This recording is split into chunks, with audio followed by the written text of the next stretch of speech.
Hello everybody and welcome to this episode of Activist Lawyer. This is a very short and sweet episode, but a special episode nonetheless, and Jack and I are here in our studio today. Hello everyone. And we are delighted to be joined by Darren Ferguson and Ciara Topalian from Beyond Skin. Thank you so much. Hello. Hey. This meeting has been overdue. We've been chatting quite a while. Yes. So it's great to have you down here in Newry today, and I know you're on your way to Newcastle.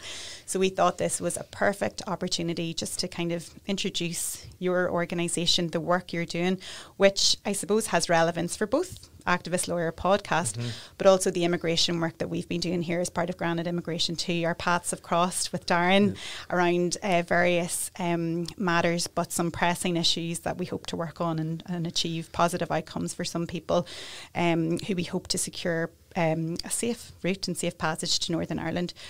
So we'll fill people in a little bit more about that and our progress around that. But really, Darren, I want to talk about you and your work and Beyond Skin and the fantastic work that you've been doing here in Northern Ireland. So Beyond Skin, we've actually been going for 18 years, which is hard to believe. We are a registered charity, but we're very organic, and we just come across amazing people and enable us to do great work in the community. And we're using the arts. Music is our strength, but working across all art forms in good relations and peace building, really to give people opportunity to learn about themselves, their sense of belonging, and meet their local global neighbours, and as human beings kind of work through all our differences and similarities and just make it better out there. So our work is very diverse. We could have a Ugandan dancer in a primary school doing some stuff, and then more kind of screwdriver work on the other end, working with some sensitivities and communities, and some things which address some fears and stereotypes out there as well. So we've been very involved for working with people in asylum-seeking status and refugee status over the years, and more so, I suppose recently with more so. Yeah, with everything with going on. Yeah. And Ciara, you're on your way to Newcastle today. I think you've a big festival coming off. Can you tell us a little bit more about that? Yeah, so the festival is called Taste the World. It's essentially just a big kind of celebration of different cultures and their music and food, and we're partnering with it's a part of WOMED Festival normally, and they're coming to do just this part of it here with us.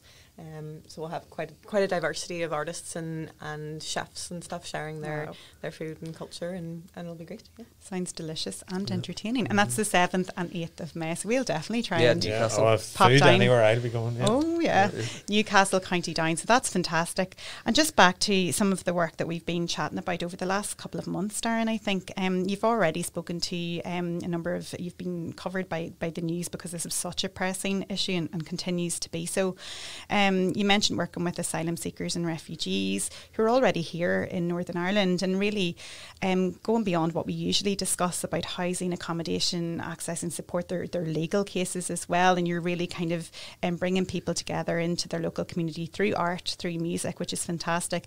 But you still have to deal with some heavy hitting cases, which is really sad. And I guess it's all timely, this conversation, because of what's happening at the moment with the various fantastic, initiatives that are in place to welcome Ukraine refugees.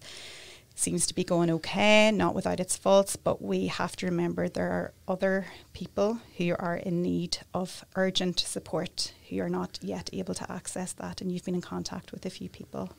Yeah, so I suppose just to give people a bit of background as well, because we've always worked with people who have come to our shores seeking sanctuary anyway, but that's kind of been amplified really from last August, and that's because our relationship with Afghanistan.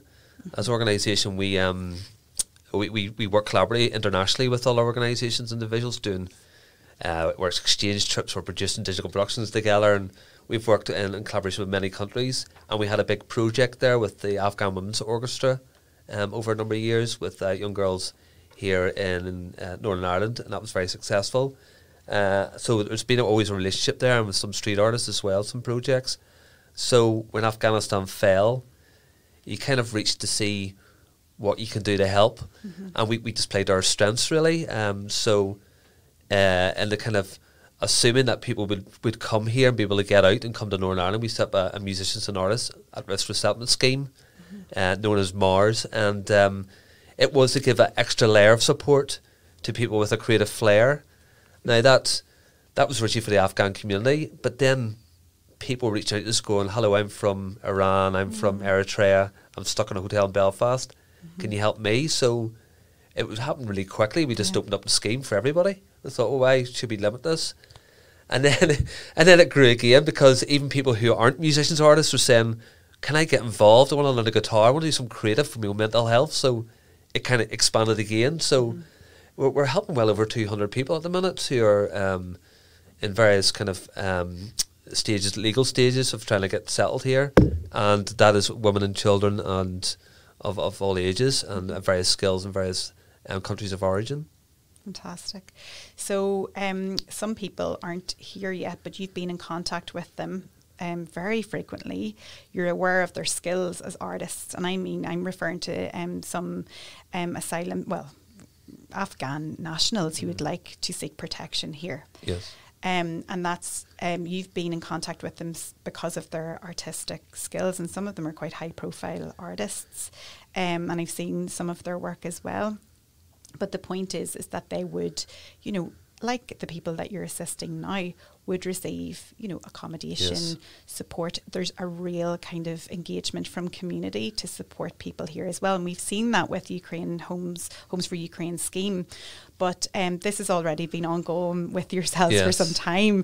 These kind of, I suppose, unofficial schemes as such, where people have, pledged their homes, pledged finance, all the rest. So all we need is a visa or the scheme that existed and was closed quite quickly to open up again. So I guess that's where perhaps we come in, but not just us. You've been dealing with MPs, you've been lobbying on this for quite some time now.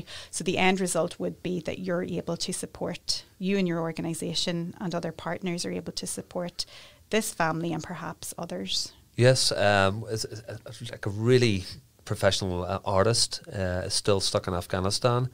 He's at risk on a massive level. In fact, his brother was murdered there not so long ago. His wife's very creative as well, and there's two musicians, girls in the family. So he is a target, and we just need to get him out. And the visas just need rubber stamped at the Home Office. And once he gets here in Northern Ireland, we have a support mechanism regarding his creative skills and his family and support for housing as well. And I suppose when we set up Mars last year, something that we didn't foresee but did happen was people offering their homes, bed space for Afghan refugees. And we did a lot of consultation on the ground with various organisations, because it's not as simple as just putting somebody in somebody's house. You got to have support around that. So we did all that work, and but it just wasn't picked up by an executive or the Home Office, just kind of ignored. And somebody actually said it was an unworkable, stupid idea. And meanwhile, we see the Ukraine Homes scheme now has come and say, well, why? It's difficult. Why was it not good enough for the Afghan community, but it's good enough for Ukrainians now, which are actually throwing money at it? So we're asking a lot of those questions, and a lot of us know, what's between the lines here, and we've been very vocal about the kind of the attitude of the Home Office, especially towards different communities. But the important thing is to get people to safety, and people who have been forgotten about. Yeah. And Afghanistan has definitely been forgotten about, and that needs to be recognised that that's still an ongoing issue there. It's in a worse state than it was back in August. People cannot eat, and then any musicians and artists in the country their lives are being threatened. So, and they obviously can't do what they do. So it's just keeping that well on the radar, and we want to get especially this family out. We've been working on it for the last 8 months. Yeah, 8 months, wow. And his visa's been in the Home Office for 8 months, so it's just not acceptable, really. So basically, he's been on a list as such for a long time, but that seems to be going nowhere. No. And he's one of many, many people who are on a list, and how frustrating that must be, not just for him, but for people who are trying to help these families who hear of the growing risk of persecution on a daily basis, especially for women and children who are there in Kabul. So this is an extreme matter of urgency now at this stage. It is. And I think it's important that your organisation, you know, has hands-on experience, and you know, you're hearing these accounts on a daily basis to recognise that this has to be kept on the table. Yep. And you're so right. We've seen how the government can step up, and we see how money is available for support. We're not asking for this is particular families that you know Yes. will be housed, have skills, will be able to work, etc., once they get here. So it's fantastic to keep it on the radar. I suppose one important thing, because I mean, everybody's struggling with the cost of living, and everything is going up, and everybody's like, well, we can't afford, you know, all those costs that people are experiencing at the minute. But, you know, and the British government have recognised this as well, and our own executive, that the creative industries is where the economy kind of goes through the roof. If we really embrace our creative industries, and we've seen the film industry here, and has brought in tourism and so on. So while they're spending money out about the world trying to woo creative talent to our shores, trying to build up our creative industry, we have hotels full of people who are professionals and creative that they want to send to Rwanda. So for me, that doesn't add up. Is if we enable those people in the hotels, allow them to work and help them to do what they need to do, our economy will go through the roof. You know, our creative sector will go through the roof in terms of the value of it and what it'll bring to our shores. So we're sitting on a gold mine. Yeah. And our friend that we want to bring and his family from Kabul, I mean, he's one of the, like a really worldwide professional artist. And for him to be on our shores can only be a good thing regarding what he would bring to the table as well. So it's recognising people as they're in a status, you know, asylum seeker and refugee is not their identity. Yeah. You know, they're musicians and artists and skilled people first. Absolutely. That's what they do. That's what they bring to the table. And again, they could just really bail us out regarding the state we're in at the minute with the economy. You know, and that needs to be embraced.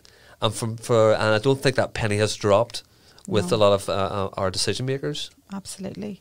Well, look, I wish you the best. Your organisation has just been fantastic in putting this on and I'm sure you're going to garner so much interest in this going forward. I've seen some of your posts on social media. They bring such joy to people as well.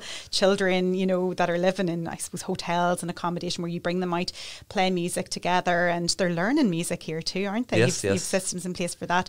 So just absolutely fantastic. Where can people find out more about your work? BeyondSkin.net is our website, and then there's links there to all our social media channels and so on. We are very active across Facebook and Instagram and Twitter. So, but BeyondSkin.net is our website. So everything you can find from there. And I encourage people.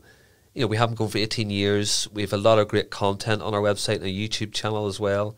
So it's just to spend an afternoon and see what we do and read all our kind of past work and ongoing work. I would actively encourage people to do that. It's fantastic. Well, thank you, Darren and Ciara, for coming today.